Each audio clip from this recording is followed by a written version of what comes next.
Hi കൂട്ടുകാരെ, ഞാൻ ഇന്ന് ചെയ്യാൻ പോകുന്ന വിഭവം ഇതാണ്.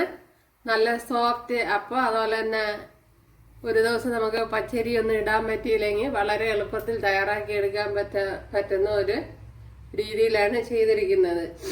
അപ്പോഴെല്ലാവരും ഒന്ന് കണ്ടു നോക്കുക, അതുപോലെ ചെയ്ത് നോക്കുക. തീർച്ചയായിട്ടും ഇഷ്ടപ്പെടും. വളരെ സോഫ്റ്റായിട്ട് കിട്ടിയിട്ടുണ്ട്.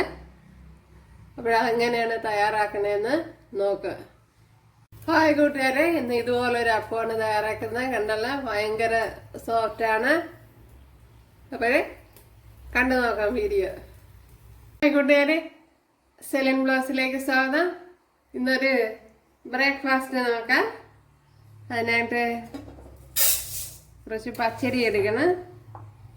1 ഗ്ലാസ് ഇട്ട് കൊടുത്ത്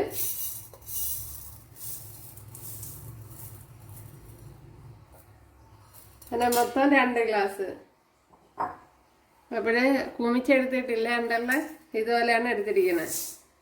ഇനി ഇതിനെ ഒന്ന് ക്ലീൻ ചെയ്തെടുക്കണം. അപ്പോഴരി കഴുകി വെള്ളം എല്ലാം കളഞ്ഞ് കൊണ്ടുവന്നിട്ടുണ്ട്. ഇനി അരി എടുത്ത അതേ ഗ്ലാസ്സിൽ തന്നെ 1 ഗ്ലാസ് തേങ്ങ ഇട്ട് കൊടുക്കുക. 1 ഗ്ലാസ് ചോറിട്ട് കൊടുക്കുക. ഇപ്പം എൻ്റെ കയ്യിലിപ്പം മട്ട അരിയുള്ള 1/2 ഗ്ലാസ് ചോറിട്ട് കൊടുക്കുക. ഇതിപ്പം മട്ട അരിയാണ്, അതിട്ട് കൊടുക്കുക. ഇനി ഒരു 2 ഗ്ലാസ് വെള്ളം ഒഴിച്ചു കൊടുക്കുക.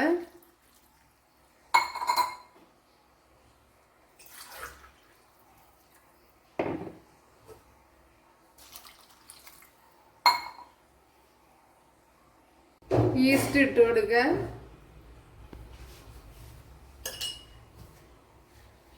അതുപോലെ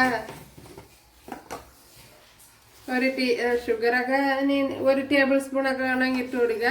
ഞാനിപ്പോൾ 1 ടീസ്പൂൺ ഇട്ട് കൊടുത്തിട്ടുള്ള. അപ്പോൾ ഇതിനെ നീ കലക്കിയെടുക്കാം.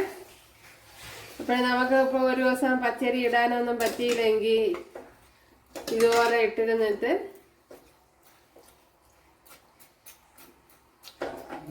ശരിയാക്കി എടുക്കുക. അപ്പോഴിനി ഒരു 6 മണിക്കൂർ ഇതിനെ ഒന്ന് സോക്ക് ചെയ്യണം. 6 മണിക്കൂർ വെയിറ്റിംഗ് ആണ്.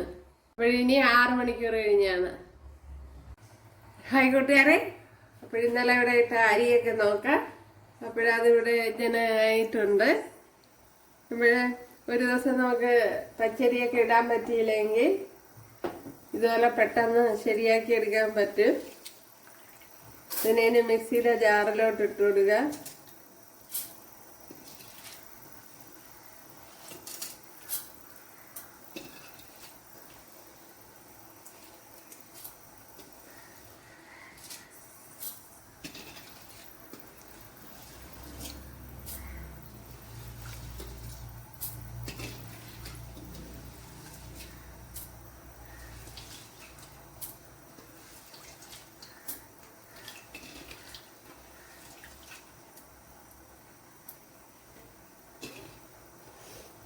ഞാൻ വെള്ളവും കൂടെ ഒഴിച്ചു കൊടുക്കുക.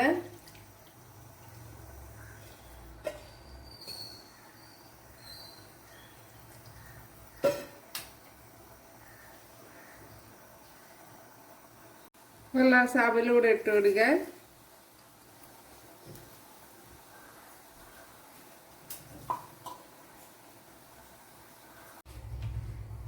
നമ്മുടെ മാവ് ഞാൻ നല്ല ഫൈനായിട്ട് അരച്ചെടുത്തോണ്ട് വന്നിട്ടുണ്ട്. വെള്ളവും അത് തന്നെ മതി. അപ്പോൾ നല്ല ഫൈനായിട്ട് അരയണം. അപ്പോൾ നമുക്കൊരു ദിവസം പച്ചരിയൊക്കെ ഇടാൻ പറ്റിയില്ലെങ്കിൽ പെട്ടെന്ന് ഇതുപോലെ ഇട്ട് തയ്യാറാക്കി എടുക്കാവുന്നതാണ്.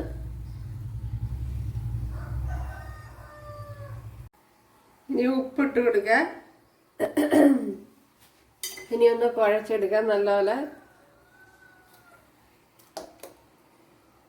കൈയിട്ട് കുഴക്കുന്നതായിരിക്കും നല്ലത്.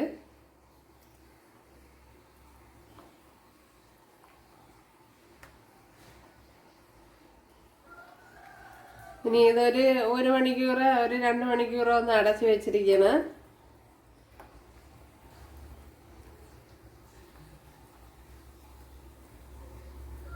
ഇപ്പൊ ഞാൻ പലതരത്തിലുള്ള അപ്പം ഉണ്ടാക്കുന്ന ഒരുപാട് വീഡിയോ ഇട്ടിട്ടുണ്ട്. അപ്പോഴത് കാണാത്തവരുണ്ടെങ്കിൽ കാണുക.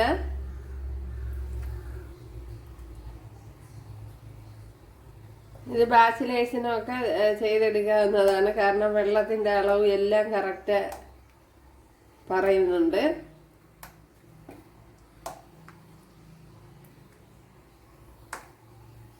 ഓക്കെ, ഇത് ഇനി ഒരു മണിക്കൂറോ 2 മണിക്കൂറോ ഒന്ന് ഇരുന്നോട്ട്. നമ്മുടെ മാവ് ഇവിടെ പുളിച്ച് നല്ല പെർഫെക്റ്റ് ആയിട്ട് വന്നിട്ടുണ്ട് ഉണ്ടല്ലേ. അപ്പോൾ നമുക്ക് ഒരു ദിവസം പച്ചരിയൊക്കെ രാവിലെ ഇടാൻ പറ്റിയില്ലെങ്കിൽ ഇതുപോലെ പെട്ടെന്ന് തയ്യാറാക്കി എടുക്കാൻ പറ്റും. അപ്പോൾ നോക്കാം ഇങ്ങനെ ശരിയാവുന്നോ എന്നൊക്കെ, എന്തുമാത്രം പെർഫെക്റ്റ് ആവുമെന്ന് നോക്കാം. അപ്പോൾ ഇതിന് കോമ്പിനേഷനായിട്ട് ഞാൻ ഒരു മുട്ടക്കറി ചെയ്തിട്ടുണ്ട്. അപ്പോൾ ആ വീഡിയോ കാണാത്തവരുണ്ടെങ്കിൽ കാണുക. ഒക്കെ ഇവിടെ ഒരു അപ്പച്ചട്ടി വെച്ചെടുത്തിട്ടുണ്ട്. എൻ്റെ മാവ് നല്ല പുളിച്ച് നല്ല പെർഫെക്റ്റ് ആയിട്ട് വന്നിട്ടുണ്ട്. ഇപ്പോൾ നല്ല അപ്പം തന്നെ കിട്ടുമെന്ന് പ്രതീക്ഷിക്കാം.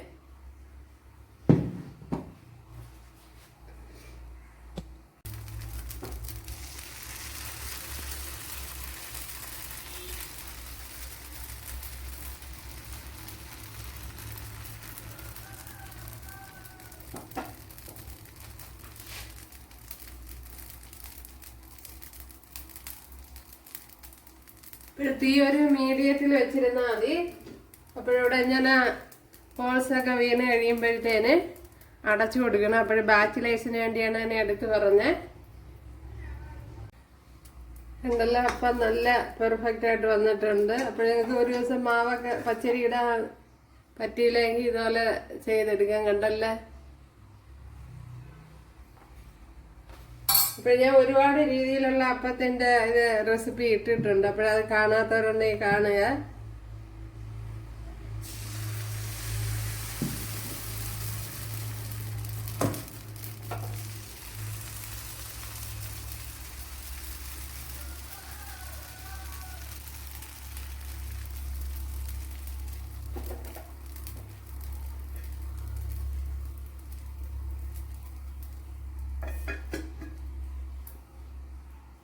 നമ്മുടെ അപ്പം എല്ലാം ഇവിടെ നല്ല പെർഫെക്റ്റ് ആയിട്ട് കിട്ടിയിട്ടുണ്ട് ഉണ്ടല്ല.